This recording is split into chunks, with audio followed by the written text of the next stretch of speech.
What matters is he going to be able to buy the company or is he not? And Elon filed a... Okay, everybody, hope you had a great trading day. Stay to the end because we're going to go through the indexes and there's a couple key things that you really need to pay attention to tomorrow.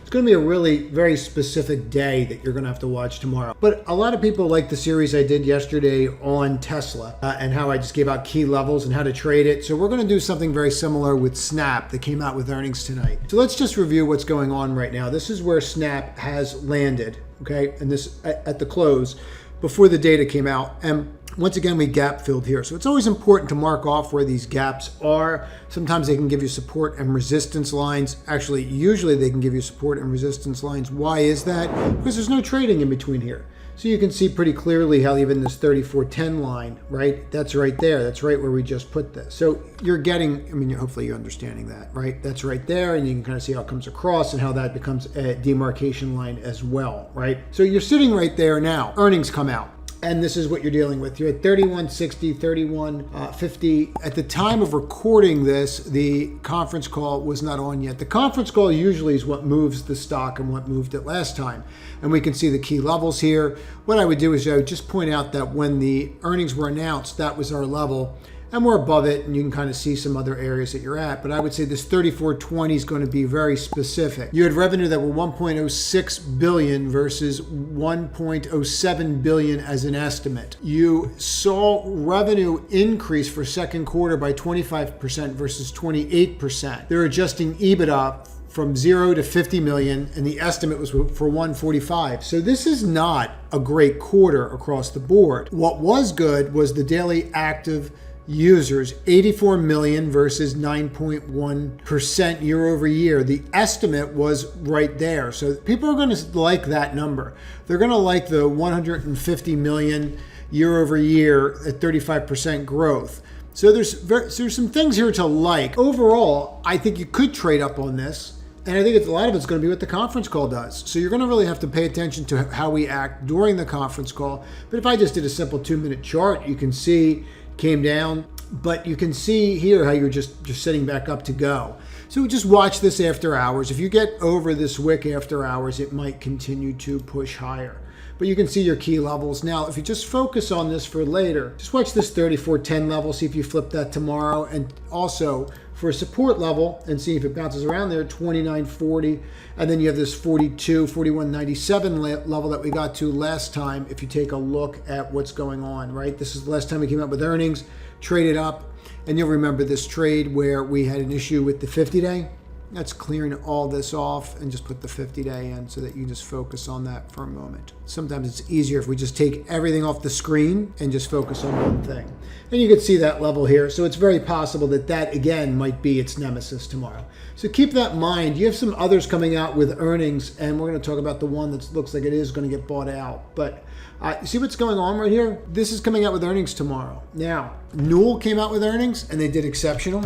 Came in today after the run because the markets came in, and we'll go over that in a bit. Subscribe to this channel, click all notifications, because what we go over here is extremely timely and you don't want to miss it. You want to make sure that you have all notifications hit so that you're aware of it. We see that, like that's just a nasty bar. But at least if you got up and in today, you at least made money, right, for the day. I mean, you have to be quick now. I'm not telling anybody anything they don't know. This same exact thing that we just looked at, and then if you just go here with clips, this is coming out with earnings tomorrow. Look, just watch these levels that are drawn right here, okay? I'm going to open this up so you can see them. If you looked at our Tesla levels today from yesterday, you'll see that we did fairly well. So to see where you're at right in there. Now, by looking at these levels, you see this little, I focus on this more than anything right now. See this right here? How we're hitting here? So just focus on that level, 2963 tomorrow. See how you act. If you get over this on the earnings, that's going to be something. People are going to pay attention to that level, 3165. See this little wedge line right here? I mean, it doesn't get any cleaner than that. So if you can flip that, and we should probably just throw the 5 and the 8 in and just kind of see where you're at. So if you get over this, yeah, you'd be above the 5, the 8, the 21. So it would put you in pretty good shape. You'd be above everything. So that would actually put you in pretty good shape if you could flip that level, 3165. Now, let's talk about Twitter.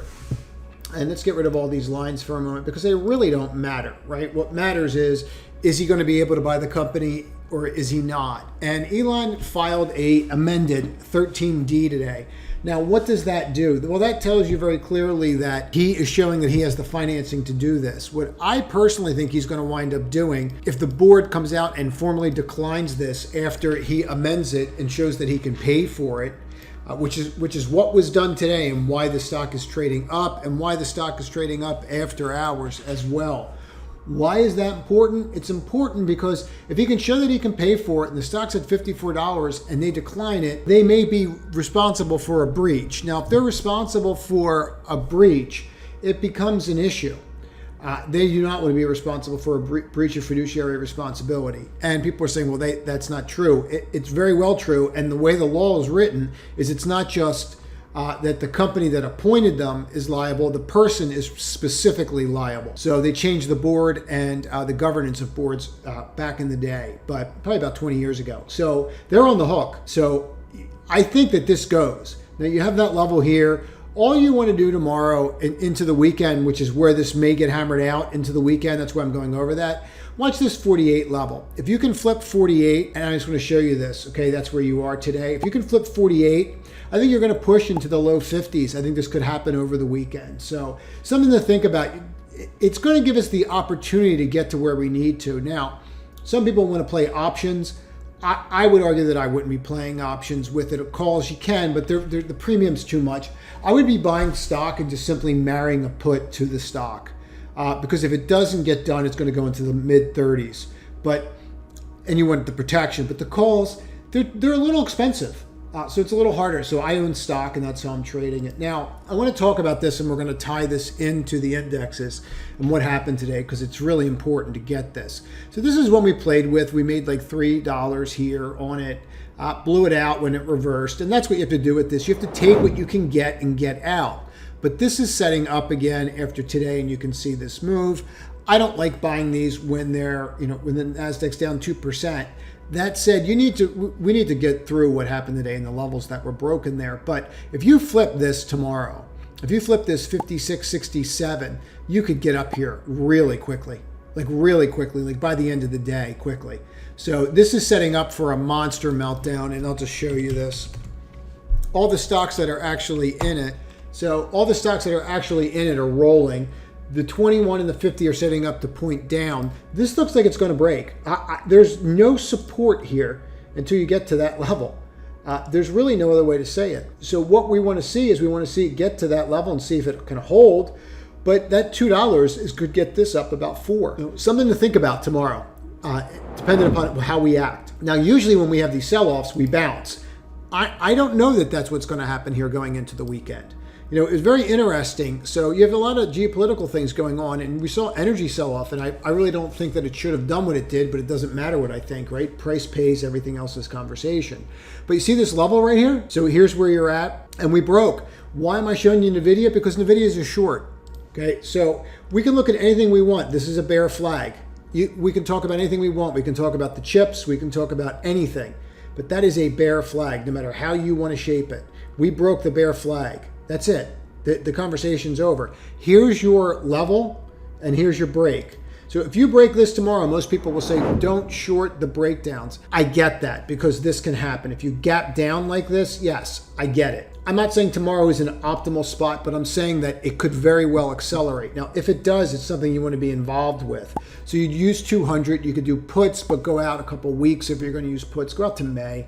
But if this breaks down, there's nowhere for this to run. There really is nowhere for this to run. Okay, 195 is going to be the first, and then you're just going to keep dropping down. 187, I'll give you those, and then we'll review it. But look, you see how this took out a lower low, and there's no lower low here? Look at this, and then we're going to review the Qs. Okay, this didn't take out a lower low. This sat right on the level. But guess what? Guess what took out a lower low? NVIDIA. That's clearly showing you what the weakest is. Okay, it's clearly showing you they went out of tech. Some people are saying they went out of tech because of where the 10-year is. Let me show you that very quickly. Okay, here's the 10-year. I'm not buying it. I'm not buying that that's why we sold down today, because of what the 10-year did. It's becoming very clear that Powell's intention is to cool the market, which means risk aversion, which means risk off, which means high beta names and tech will come in. So just keep that in mind. Now, speaking of that, let's talk about this. So here you have this complete breakdown. You have a gap here, and then you try to fill that gap, and every gap is rejected. But they do it in such a way that they make you think that they're going to run it up. But that never happens. We never, ever get that opportunity. See, the more I put in here, the more you can just see how they played with us the whole time. But what's happening here is they kept popping it over the 5, letting us think that they were going to get us in. But this has to hit 3 times, and this is a megaphone pattern. I have a megaphone pattern essentially on the bottom of an island gap down. This is not an island gap reversal. This is an island gap down, right? Why is it an island gap down? 1, 2, 3 bars, and there's gaps on both sides. It's not rocket science. See that megaphone pattern? That means to expect wild swings. The other thing to focus on with wild swings, you see how this bar completely encompasses 2 weeks? So you have 2 weeks of work that was erased in 6.5 hours, okay? So when people see that, they just get out of the way, and especially where you're located in the market right now. So you have these lower high, attempts to get over this one, fails. And this is what happens in these kinds of markets during corrections, bear markets. I don't really care what you call them.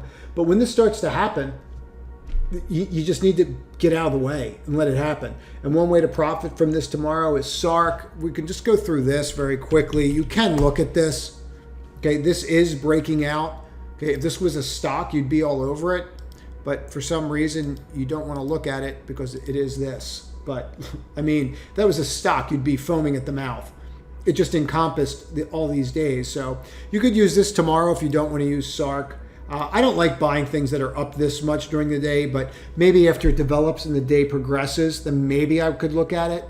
I can't imagine a lot of people wanting to go long into the weekend. 42.18 is what you can use. So that's it. As always, please comment on these videos. It's extremely helpful to me. Everyone have a great evening and trade to win tomorrow. Time frame. We are going to be using a 2-minute time frame. If you're not familiar with this, every trading platform has a 2-minute time frame. You just have to go in and change your settings.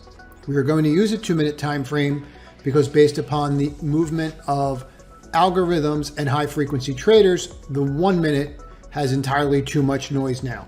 As always, we have to adapt to what is going on around us.